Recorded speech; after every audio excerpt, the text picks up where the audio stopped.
आता काय काय पीक आहे शेतामध्ये? ऊस आहे, हा. काकडी आहे, बर, टमाटो.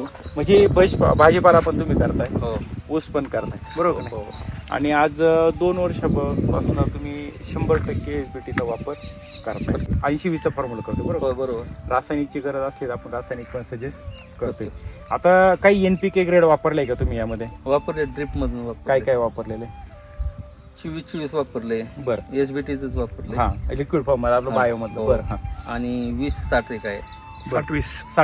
60-20. जर आता इथून मागं म्हणजे ह्या वर्षीच आपण ते हे केलंय, बरोबर नाही? हो तर इथून मागं आपण सल्फेट बेस मधले वापरत होतो, हो. तर दोन्हीमध्ये काय फरक वाटतो?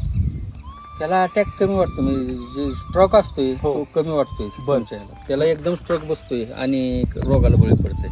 म्हणजे रासायनिक नायट्रोजनची कंडिशन आहे ती हा. जास्त वाढली. वाढले, आधी एकदम स्ट्रोक बसतोय. म्हणजे काय होतं, नायट्रोजन वाढला जातो त्यामुळे ते पटकन ग्रोथ पकडतं आणि त्याच्यावरती रोगाचा अटॅक होतो. म्हणजे त्यामध्ये तुमचं सकिंग पेस असते, ह्या ज्या गोष्टी ह्या काय होतं, तुमचं लवचिकपणा झाडाला आला हो हो तर तुम्हाला त्या गोष्टींचा बरोबर. म्हणजे त्या गोष्टीचा 100% प्रादुर्भाव तुम्हाला होणार. हो. तर तसं आपल्या NPK मध्ये वाटतंय काय?